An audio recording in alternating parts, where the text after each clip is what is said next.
The flashing blue and red lights reflected in Mark's rearview mirror as he pulled over to the shoulder, his heart sinking. He was already running late to pick up his daughter from soccer practice. The last thing he needed was a ticket. But as the uniformed officer approached his window, time seemed to stop. Those familiar hazel eyes, the small scar above her right eyebrow, it couldn't be. "Sarah," he whispered, his voice barely audible over the hum of passing traffic.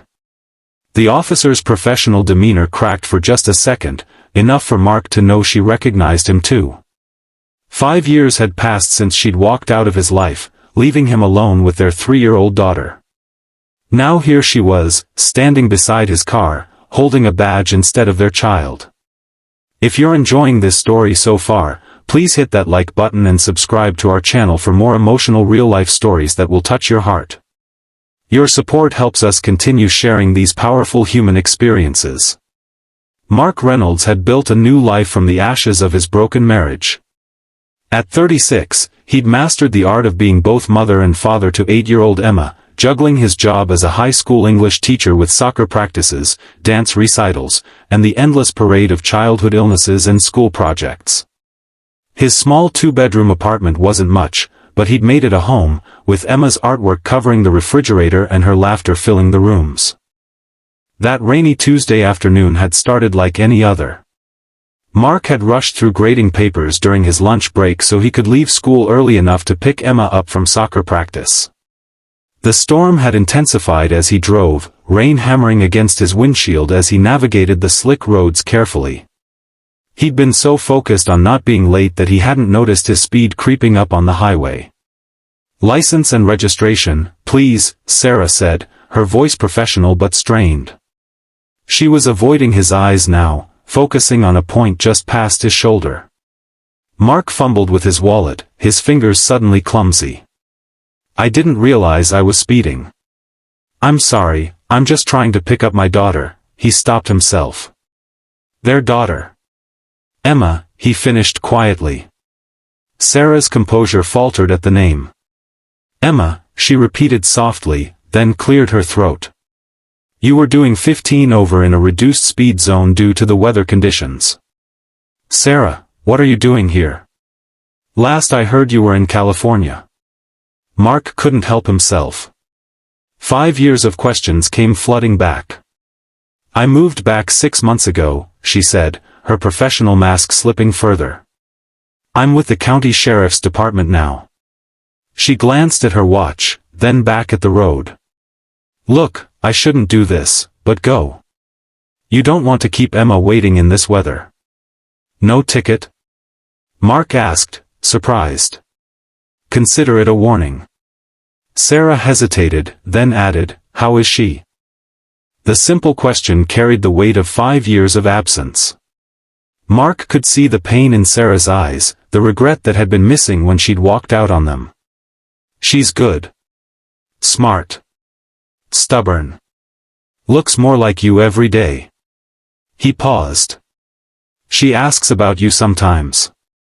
Sarah nodded, blinking rapidly. "I should get back to work."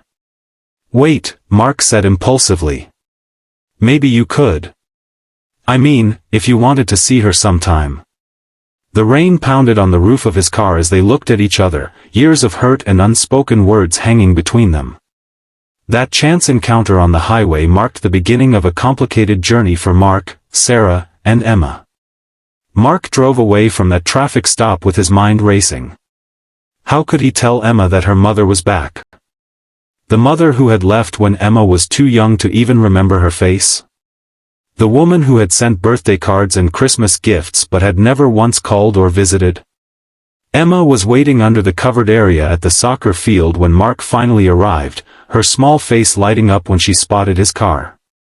She ran through the rain, her cleats splashing in puddles, her ponytail bouncing beneath her hood. "You're late, Daddy," she announced as she climbed into the back seat, tossing her muddy soccer bag onto the floor. "I know, sweetheart. I'm sorry. I got held up." Mark watched her in the rearview mirror, trying to see Sarah in her features. The same heart-shaped face, the same determined set to her jaw. How was practice? Coach says I'm getting better at defense. I stopped 3 goals today. Emma buckled her seatbelt, chattering about her teammates and the upcoming game on Saturday. Mark listened, nodding and asking questions at the right moments, but his mind kept drifting back to Sarah. Should he tell Emma? Did he have the right to keep them apart? Or would seeing Sarah only reopen wounds that had finally begun to heal? That night, after Emma was asleep, Mark sat at his kitchen table with a cup of coffee, staring at his phone. He had deleted Sarah's number years ago in a moment of anger and hurt, but he still remembered it. His finger hovered over the keypad. Finally, he set the phone down without dialing. He needed time to think. The next morning, as he dropped Emma off at school, he made a decision. He would contact Sarah, but he would be cautious.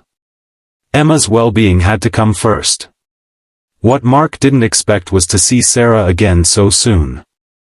That very afternoon, as he was leaving the high school, he spotted her patrol car in the parking lot. She was leaning against it, clearly waiting for him. "I hope this is okay," she said as he approached. "I looked up where you work." Mark nodded, adjusting the stack of papers under his arm. "It's fine. I was actually thinking about calling you. I couldn't sleep last night," Sarah admitted. "Seeing you, hearing about Emma. I know I have no right to ask, but I want to see her, Mark." Mark studied the woman before him. She looked different from the Sarah he had married 10 years ago. Her once long hair was now cut in a practical bob, and there was a hardness to her that hadn't been there before. But her eyes were the same, and they were pleading with him now. "Why did you come back, Sarah? Why now, after all this time?" Sarah looked down at her boots. "I made a lot of mistakes. Running away to California, thinking I could outrun my responsibilities, my fears." She looked up at him. "I was 23 when Emma was born. I wasn't ready to be a mother. I thought I was, but when it happened, I panicked." "So you left us," Mark said, the old anger rising in his chest. "I left you both, and it's been the biggest regret of my life." Sarah's voice cracked. "I've spent 5 years trying to become someone worthy of being her mother. I got my degree, joined the police academy. I've been sober for 4 years." Mark hadn't known about the drinking. Sarah had hidden it well during their marriage, or perhaps he had been too busy with his teaching career and new fatherhood to notice the signs. "I'm not asking to disrupt your lives," Sarah continued. "I just want a chance to know my daughter. To explain to her why I left, and to show her that I came back."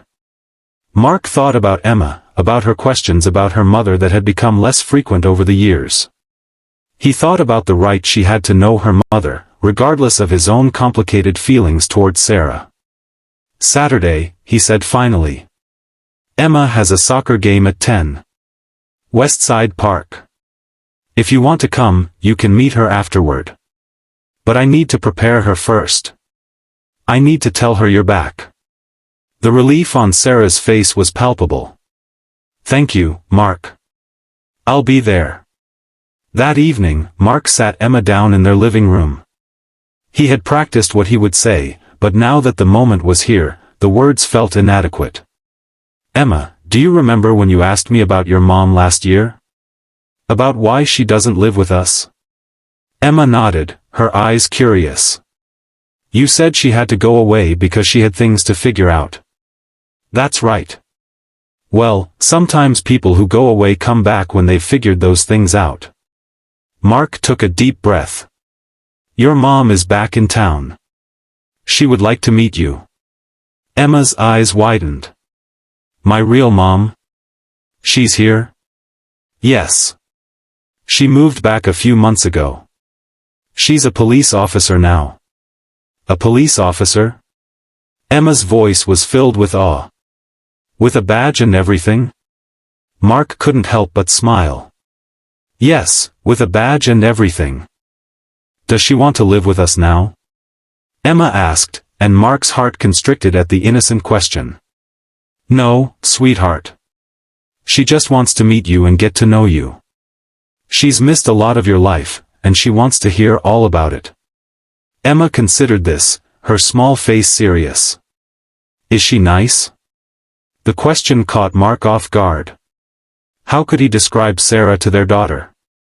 The woman who had once been his whole world, who had given him Emma but had also caused him the greatest pain of his life? She is nice, he said finally, because despite everything, it was true. She made some mistakes, but she's trying to make things right. Emma nodded, seemingly satisfied with this answer. Can I wear my soccer uniform when I meet her? So she can see I'm number 7? Mark smiled, relieved at Emma's simple acceptance. Of course you can. In fact, she's going to come to your game on Saturday. As Saturday approached, Mark found himself increasingly anxious. He had spoken to Sarah twice more on the phone, setting boundaries and expectations for the meeting. She had agreed to everything, grateful for any opportunity he was willing to give her. The morning of the game dawned clear and cool, a perfect day for soccer. Emma was buzzing with excitement, both for the game and for meeting her mother afterward. Mark helped her with her uniform, tying her cleats and braiding her hair the way she liked it. Do you think she'll like me? Emma asked as they drove to the field. She'll love you, Mark assured her, his throat tight. Everyone does. The game was a blur for Mark. He cheered automatically when Emma's team scored, called out encouragement when she had the ball, but his eyes kept scanning the small crowd of parents for Sarah. He didn't see her during the first half, and a mixture of anger and relief washed over him. Maybe she wouldn't show up after all. Maybe some things never changed. But then, as the second half began, he spotted her. She was standing apart from the other parents, in civilian clothes rather than her uniform, watching the field intently. When Emma's team took a corner kick, Sarah's hands clenched at her sides, and when Emma successfully blocked an opposing player, a smile broke across Sarah's face. Mark found himself watching Sarah as much as the game. She had come. Despite everything, she had come for their daughter. After the game, Emma's team won 2-1, Mark called Emma over from where she was celebrating with her teammates. Her face was flushed with victory and exertion, her uniform smudged with grass stains. Emma, there's someone I want you to meet, he said, leading her toward where Sarah stood waiting. Sarah's eyes were wet as Emma approached. She knelt down to be at eye level with her daughter, her hands trembling slightly. Hi, Emma, she said softly. I'm Sarah. I'm your mom. Emma studied Sarah's face curiously. You look like me, she said finally. Sarah laughed, a sound of joy and heartbreak combined. Yes, I do. Or rather, you look like me. Dad says you're a police officer. That's right. I help keep people safe. Emma nodded approvingly. My friend Zoe's dad is a firefighter. He puts out fires. That's a very important job too, Sarah agreed. The conversation continued, awkward but sweet, as Emma told Sarah about school, her friends, and her soccer team. Sarah listened intently, asking questions and smiling at Emma's animated responses. Mark stood nearby, close enough to intervene if needed but giving them space to connect. As they walked to the parking lot afterward, Emma skipping ahead with her soccer ball, Sarah turned to Mark. Thank you, she said simply. She's amazing, Mark. You've done such a good job with her. She makes it easy, Mark replied. She's resilient. Like her father, Sarah said, and their eyes met briefly before Mark looked away. What happens now? He asked. That's up to you, Sarah said. I'd like to see her again, if that's okay. Maybe we could start with something simple, like ice cream after her next game? Mark nodded slowly. I think she'd like that. As the weeks passed, Sarah became a cautious but consistent presence in Emma's life. She attended soccer games, helped with homework, and gradually earned a place in her daughter's heart. Mark watched this developing relationship with mixed emotions.